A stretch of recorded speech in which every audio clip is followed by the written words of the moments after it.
नमस्कार, जोहार झारखंड देख रहे हैं आप। आपके साथ मैं हूं शिप्रा झा। झारखंड में बगैर ओबीसी आरक्षण के निकाय चुनाव कराने के फैसले का बीजेपी ने विरोध किया है।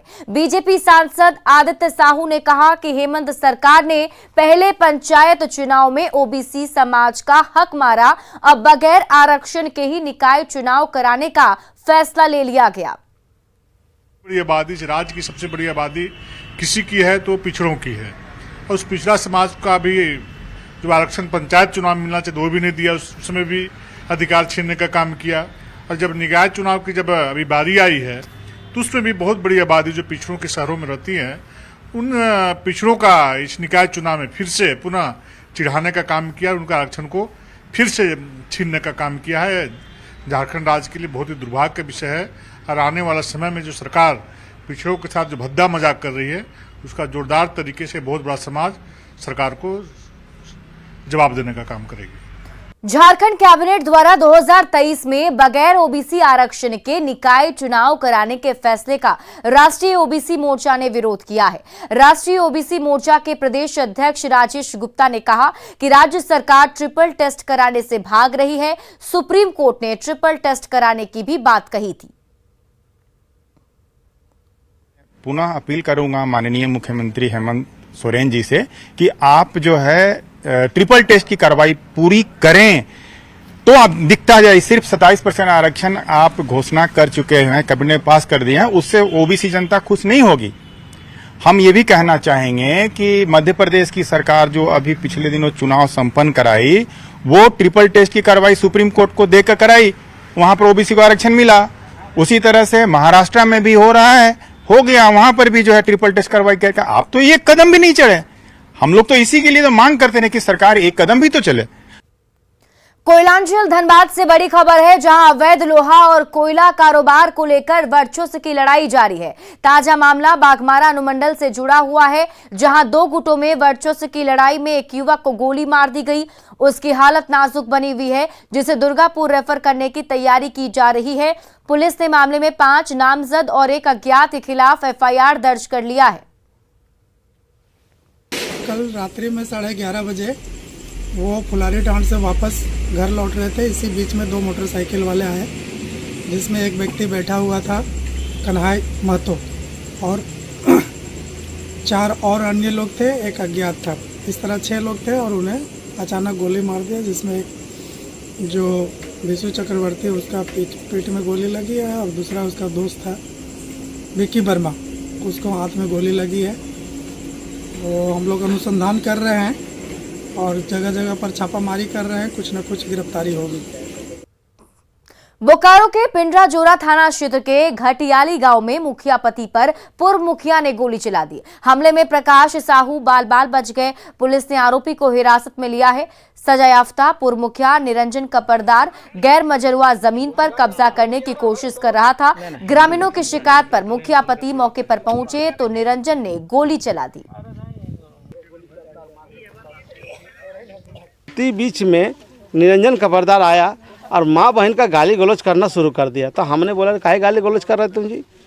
तो बोला आप मुखिया नहीं हैं, हम बड़े पूरे गांव के साथ ही आए पूछने कि ये कौन क्या काम हो रहा है, बोलना चाहिए काम क्या है। जो उसी के बीच में वो ऊपर फायरिंग कर दिया। मैंने सामने से लेके ऊपर फायरिंग कर दिया मेरे ऊपर। वर्तमान मुखिया है, उनके द्वारा आरोप लगाया गया है कि जमीन विवाद में पूर्व मुखिया के द्वारा हवाई फायरिंग उनके ऊपर की गई है। इस संबंध में पुलिस अभी जांच कर रही है। जो पूर्व मुखिया है उनको हम लोग पूछताछ के लिए।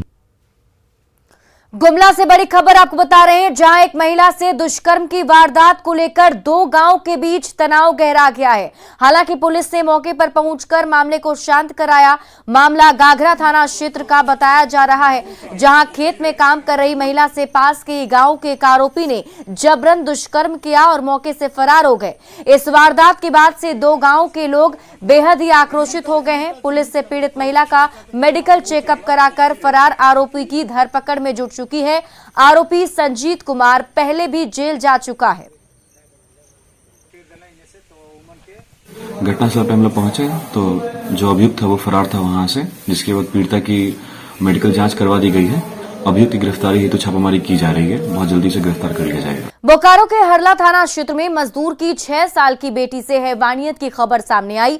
दुष्कर्म का आरोप पड़ोस में रहने वाले 50 वर्षीय अधेड़ शख्स पर लगा है। परिजनों की माने तो आरोपी ने मेला घुमाने के नाम पर बहला फुसलाकर बच्ची को गाड़ी में बिठाया और उसके बाद दुष्कर्म किया। वारदात 6 अक्टूबर की है। आरोपी की शारीरिक और मानसिक स्थिति ठीक नहीं बताई जा रही। पुलिस ने पीड़ित बच्ची का मेडिकल टेस्ट कराया है। फरार आरोपी की जल्द गिरफ्तारी का दावा किया जा रहा है। एक है ना सेक्टर 9 के रहने वाले हैं व्यक्ति, उन्हीं की एक 6 वर्षीय बेटी है जिसके साथ है ना बगल के रहने वाले मुन्ना राय के द्वारा दुष्कर्म करने की बात बताई जा रही है। बच्ची तो जैसा बच्ची से पूछने पर बताई जा रही है, बच्ची के द्वारा बताया जा रहा है कि पुष्टि किया जा रहा है आरोप का। इसके ऊपर है ना कांड दर्ज करके आगे कार्रवाई की जाएगी। सिमडेगा सदर अस्पताल में मरीजों से पैसे की डिमांड करने का मामला सामने आया। डायलिसिस कराने वाले मरीजों से पानी का मोटर ठीक करवाने के नाम पर पैसे ऐंठने की बात कही जा रही है। सिविल सर्जन ने जांच के बाद कार्रवाई की बात कही। मैं जांच करने के उपरांत जो है ना, अगर गलत होगा तो मैं कार्रवाई करूंगा। तो इस पर एक्शन लिया जाएगा। हाँ, कार्रवाई मैं करूंगा। अगर दोषी पाया गया व्यक्ति जो गलत पैसा का मांग कर रहा है, अगर सही होगा तो उस पर मैं तुरंत कार्रवाई करूंगा। गढ़वा के स्कूल में नशेबाज शिक्षक ने छात्र छात्राओं को परेशान कर रखा है। सुखबना उत्क्रमित प्राथमिक विद्यालय के छात्रों की शिकायत है कि स्कूल के शिक्षक शंकर राम गुटखा खाकर पढ़ाते हैं। कभी नशे की हालत में भी स्कूल पहुंच जाते हैं और छात्रों से गुटखा के साथ ही शराब तक लाने को कहते हैं। बच्चों की शिकायत पर जब न्यूज 18 ने जिला शिक्षा अधीक्षक से जानकारी मांगी तो उन्होंने आरोपी शिक्षक सह प्राचार्य के खिलाफ कड़ी कार्रवाई की बात कही है। किस काहे के लिए? खाने के लिए। अच्छे, हमेशा? हाँ। क्या बोलते हैं? कहते हैं कि जा गुटखा लेने आओ। अच्छे, पैसा देते हैं कि नहीं? नहीं। क्या क्या करते हैं? शंकर सर सिगरेट पीते हैं, गुटखा खाते हैं और दारू पीते हैं। तो दारू पी के स्कूल में भी आ जाते हैं? हाँ, सुबह शाम दोपहर खाते हैं। अच्छे, दिन भर उनका मुंह में रहता है। अच्छे, पढ़ाते हैं कि नहीं? नहीं, खाली गाड़ी में उठाते हैं एक बार। अच्छे, और नहीं देते हैं तो मारने भी लगते हैं। आप टीचर हैं? किस चीज का? आप शिक्षा देने वाले। तो क्या गुटखा खाए थे आप? हाँ, थुकिया ले गुटखा। देखिए, ये देखिए गुटखा थूक रहे हैं। हाँ, वहाँ थोड़े आपके क्लास से बाहर है ना, क्लास में थोड़े हम गए। आप पी क्या है क्या यहाँ पर? नहीं, कहाँ पी लिए? देखिए जो शिक्षा है, शिक्षा तो विद्यालय में शिक्षा का मंदिर है और उस तरह से अगर कोई शिक्षक इस तरह से गैर असामाजिक काम करेंगे तो उनको तो किसी को हालत में बख्शा नहीं जाएगा। और इसके लिए हम पहले जांच पड़ताल करते हैं, उसके बाद इस पर एक्शन कार्रवाई करेंगे। बोकारो में जालसाजों ने ठगी की घटना को अंजाम दिया है। ठगों ने सेक्टर 4 थाना क्षेत्र के निवासी कृष्ण चंद्र पात्रा की पत्नी को शिकार बनाया और 18 मिनट में सोने की चेन और अंगूठी लेकर फरार हो गए। ये पूरी घटना सीसीटीवी में कैद हो गई। पीड़ित कृष्ण चंद्र ने पुलिस को बताया कि दोनों बर्तन और जेवरात की सफाई करने का बहाना बनाकर अंगूठी और चेन लेकर भाग गए।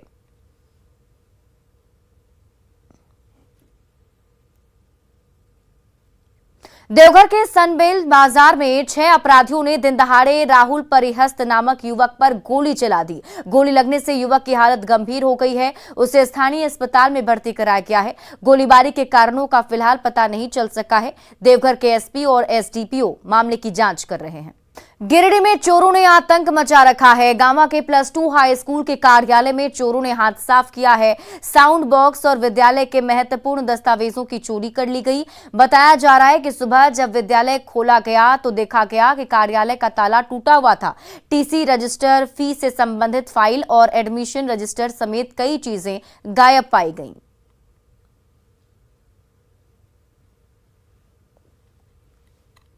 आज हम लोग सुबह स्कूल पहुँचे 8:30 बजे, तो देखे कि +2 कार्यालय का जो ताला वो टूटा हुआ है। उसके बाद हम लोग थाना में पहुँचे। थाना प्रभारी को बोला कि सर और देखिए अंदर क्या क्या नुकसान हुआ है, क्या क्या चोरी हुई। तो हम अंदर आए तो देखें कि हमारे घर टूटा हुआ है। जिससे पूरा जो भी कागज था, विद्यालय से संबंधित रिकॉर्ड था, विद्यार्थियों से संबंधित वो सारे रिकॉर्ड लेके आया। और साउंड बॉक्स था, 2 पीस साउंड बॉक्स था, जिसमें एक साउंड बॉक्स हमारा नहीं है, उसको ले लिया। कोडरमा में लोन डिफॉल्टर का एसेट सील करने गए बैंक अधिकारियों के साथ जमकर बहस हुई। बैंक अधिकारी झुमरी तिलैया के वराइच बिल्डिंग में लोन डिफॉल्टर जितेंद्र सिंह भाटिया के एसेट्स सील करने के लिए गए हुए थे। बहस इतनी तीखी हो गई कि बैंक अधिकारी के साथ पहुंची पुलिस को बीच बचाव करना पड़ा। यही नहीं, बैंक डिफॉल्टर के रिश्तेदार परमिंदर सिंह भाटिया ने आत्मदाह की भी कोशिश की। गुरु नानक ऑटोमोबाइल के संचालक जितेंद्र सिंह ने इलाहाबाद बैंक से 25 लाख का व्यवसायिक लोन लिया था, लेकिन समय पर उसको चुका नहीं पाए। बैंक से कस्टमर ने लोन लिया था और रिपे नहीं होने के कारण जो है इसका ऑप्शन हुआ, फिर डीएम की परमिशन आया, उसके आधार पर जो है एडमिनिस्ट्रेशन यहाँ से फिजिकल पैसा लेने लगा। लेकिन कस्टमर का प्रैक्टिकल प्रॉब्लम्स और टाइम मांगा है, उसको ध्यान में रखते हुए बैंक ने जो है 2 महीने का समय दिया है कि 2 महीने में या तो रिपेमेंट कर दीजिए या फिर कोर्ट से स्टे ले लीजिए या फिर ऑफिशियल पैसा ले लीजिए। हमारा परिवार रोड पर आ रहा है, हमारा सब कुछ अभी एकत्रित था। जिस समय ये आपका लोन किया गया है, कभी इन्होंने जानकारी भी नहीं दी और कभी अंदर का सर्वे भी नहीं किया कि किस तरह से आगे मान लीजिए हम इसको लेते हैं तो किस तरह से आगे के लोगों का क्या होगा, क्या बनेगा, नहीं बनेगा। कभी इस चीज़ के इन लोगों ने कभी हमको जानकारी भी नहीं दी है और अपनी मर्जी से बाहर की फोटो दिखा के इन्होंने लोन। धनबाद प्रशासन की ओर से इन दिनों अतिक्रमण के खिलाफ अभियान चलाया जा रहा है और इसी कड़ी में रेलवे ने भी हनुमान मंदिर में एनक्रोचमेंट से जुड़ा नोटिस चिपका दिया है, जिसके खिलाफ लोगों में आक्रोश है। बेकार बांध कॉलोनी में बने हनुमान मंदिर को लेकर रेल प्रशासन की ओर से दलील दी जा रही है कि मंदिर रेलवे की जमीन पर ही बना हुआ है। नोटिस में लिखा गया है कि 10 दिनों के अंदर इस जमीन को खाली कर दिया जाए, ऐसा नहीं करने पर कानूनी कार्रवाई की जाएगी। हनुमान जी के मंदिर में है, हम लोग का घर में है, सब चिपका के दिए। हम लोग बहुत दिन से है, कम से कम 7 पुष हम लोग का 7 पुष चल गया। तो हम लोग को मिला था ये वाला कि आप लोग रहिए, कोई नहीं हटाएगा, साग सब्जी लगाइए। मेरा दादी शादी होके यहीं आई समझे। अब हम लोग को बोल रहे हैं कि हाँ तो कहाँ जाए। अभी मेरा 80 वर्ष का उम्र हो रहा है, इसी धरती का पैदा हम समझे। ऐसे पहले हम लोग को 1932 का दखल भी दिया था, है? उसके बाद अभी आकर के सबको नोटिस देके बोलता है कि 1 हफ्ता के अंदर में खाली कीजिए, कानूनी कार्रवाई किया जाएगा। त्योहारी सीजन में हर व्यक्ति अपने घर लौटना चाहता है, लेकिन लंबी दूरी की ट्रेनों में नो रूम होने के कारण यात्रियों को परेशानी झेलनी पड़ती है। दीपावली और छठ पूजा को लेकर लोग टिकट बुक करा रहे हैं। टिकट कटाने के लिए यात्रियों की लंबी कतारें भी लग गई हैं। 10 दिन पहले ही रांची से स्पेशल ट्रेन चलाने का प्रस्ताव भी रेलवे को भेजा गया था, लेकिन अब तक इस पर कोई फैसला नहीं लिया गया है। इस पर और अधिक जानकारी दे रही हैं संवाददाता रूपाली त्रिपाठी। दिवाली और छठ जैसे महापर्व में अपने शहर वापस लौटने वाले लोगों के लिए परेशानी बढ़ती दिख रही है। बता दें, हजारों की संख्या में जो लोग हैं वो परेशान चल रहे हैं क्योंकि टिकट्स जो है वो फिलहाल वेटिंग लिस्ट में चल रहा है। रांची रेलवे स्टेशन का नज़ारा है जहां पर देखेंगे आप टिकट्स अभी से ही फुल चल रहा है, जिससे लोगों की तकलीफ कहीं ना कहीं बढ़ी है। और इन यात्रियों से ही बात करते हैं किस तरीके से बैठे, कहाँ जाने वाला है? पटना जाएंगे। भीड़ से काफ़ी इंतजार, ट्रेन भी छूट गई है भीड़ के चलते। और जहाँ से आए हैं राउरकेला से यहाँ तक चल के काफ़ी भीड़ भाड़, यानी खड़े होके लेटरिन रूम में भी जगह नहीं था खड़ा होने, कितना भीड़ था। अरे वहाँ से चलना क्या पूछते हैं चला, मतलब लेटरिन रूम में इतना भीड़ था ना कि वहाँ आदमी कोई अगर जाने आने का भी रास्ता नहीं था, काफ़ी भीड़ था वहाँ पे। अब आदमी बताइए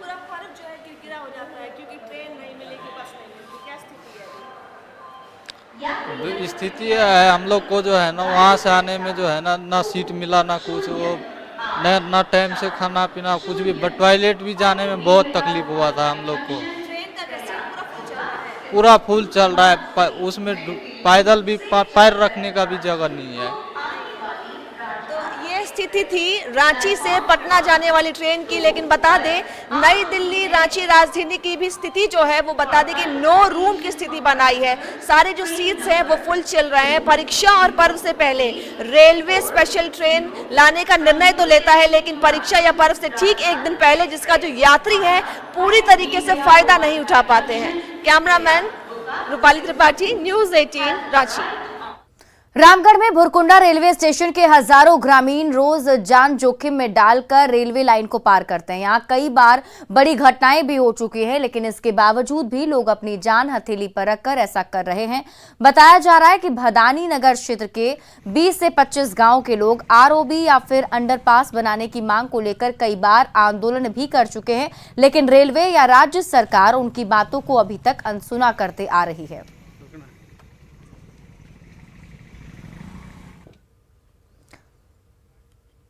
भुवनेश्वर के कलिंगा स्टेडियम में रात 8 बजे अंडर 17 फीफा वर्ल्ड कप की शुरुआत हो रही है। ओपनिंग मैच में भारत का मुकाबला अमेरिका से होगा।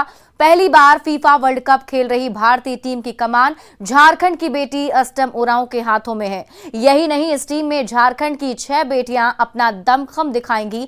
आज के बाद 14 अक्टूबर को भारत का मुकाबला मोरक्को से होगा, जबकि 17 अक्टूबर को भारतीय टीम ब्राजील से भिड़ेगी।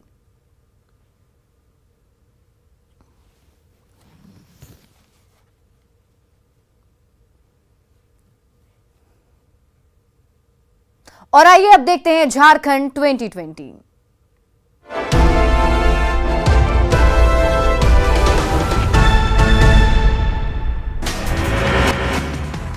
हजारीबाग के मटवारी तालाब में वृद्ध का शव मिलने से सनसनी। पुलिस ने शव को कब्जे में लिया। पोस्टमार्टम के बाद मामले की जांच शुरू। देवघर में चकाई के पास बाइक और बोलेरो में जबरदस्त भिड़ंत। सड़क हादसे में पति पत्नी गंभीर रूप से जख्मी। सदर अस्पताल में चल रहा दोनों का इलाज। देवघर के लकड़ीगंज में घर बनाने के लिए दो पक्षों में जमकर मारपीट। हमले में मां और बेटा जख्मी। इलाज के लिए अस्पताल में कराया गया भर्ती। दुमका में केसरगढ़ के पास तेज रफ्तार ट्रैक्टर ने बाइक सवार को रौंदा। हादसे में युवक गंभीर रूप से जख्मी। पुलिस ने अस्पताल में कराया भर्ती। गोड्डा में एसपी के आदेश पर चलाया गया सघन चेकिंग अभियान। पुलिस ने की कई गाड़ियों की जांच। हजारीबाग के चौपारण में 10 पेटी विदेशी शराब के साथ एक लग्जरी गाड़ी जब्त। गाड़ी चेकिंग के दौरान पांडे बारा मोड़ के पास गाड़ी से डिवाइडर से टकराकर भागा ड्राइवर। जामताड़ा के नाना थाना मोड़ के पास 2 मवेशी लदे ट्रक जब्त। पुलिस ने पीछा कर दोनों ट्रकों को पकड़ा। ट्रक पर लदी थी 8 भैंस और 4 बच्चे। गिरिडीह में अवैध शराब कारोबार के खिलाफ कार्रवाई। बिरनी और सरिया प्रखंड से 5000 किलो जावा महुआ नष्ट। 12 से अधिक शराब की भट्टी ध्वस्त। रामगढ़ पुलिस ने भुरकुंडा में ड्रग्स के अवैध धंधे का किया पर्दाफाश। सेंट्रल टिपला कॉलोनी से अवैध ड्रग्स के साथ एक धंधेबाज गिरफ्तार। गुमला में चैनपुर के सुखड़ी गांव में प्रतिबंधित मांस की खरीद बिक्री का एक आरोपी गिरफ्तार। फरार मुख्य आरोपी की तलाश में जुटी पुलिस। सिमडेगा के रामरेखा घाटी में अज्ञात महिला का शव मिलने से हड़कंप। महिला की शिनाख्त के लिए पुलिस ने जारी की तस्वीर। धनबाद में अराजपत्रित कर्मचारी संघ ने अपनी मांगों को लेकर दिया धरना। मांग पूरी नहीं होने पर हड़ताल करने की चेतावनी। उत्तर प्रदेश के एसएफआई पहुंचे स्वास्थ्य मंत्री बन्ना गुप्ता। मुलायम सिंह यादव के अंतिम संस्कार में हुए शामिल।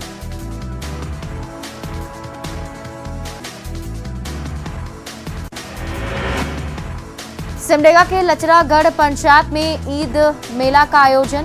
सांस्कृतिक एवं नागपुरी कार्यक्रम में बाहर से आए कलाकारों ने लोगों का रात भर किया मनोरंजन। रामगढ़ विधायक ममता देवी ने दुलमी बाजार टाड़ में लगाए गए स्ट्रीट लाइट का किया उद्घाटन। कहा, पूरे रामगढ़ में तेजी से किया जा रहा है विकास का कार्य। लोहरदगा में किया जाएगा राज्य स्तरीय अंडर 11 और अंडर 13 बैडमिंटन टूर्नामेंट का आयोजन। बालक बालिका वर्ग के लिए 14 से 16 अक्टूबर तक होगा आयोजन। साइबर क्राइम रोकने के लिए सिमडेगा पुलिस चला रही जागरूकता अभियान। गांधी मैदान में स्कूली बच्चों ने निकाली प्रभात फेरी। साइबर क्राइम जागरूकता रथ को भी किया गया रवाना। गोड्डा में महागामा के फिरोजपुर गांव में सड़क के अभाव में बढ़ी लोगों की परेशानी। नाला नहीं बनने से रोड पर लगा रहता है घुटना भरना।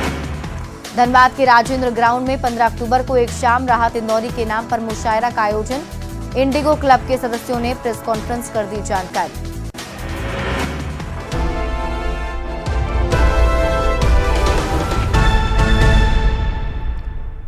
और फिलहाल इस बुलेटिन में अभी के लिए बस इतना ही। आप देखते रहिए न्यूज़ 18 बिहार झारखंड।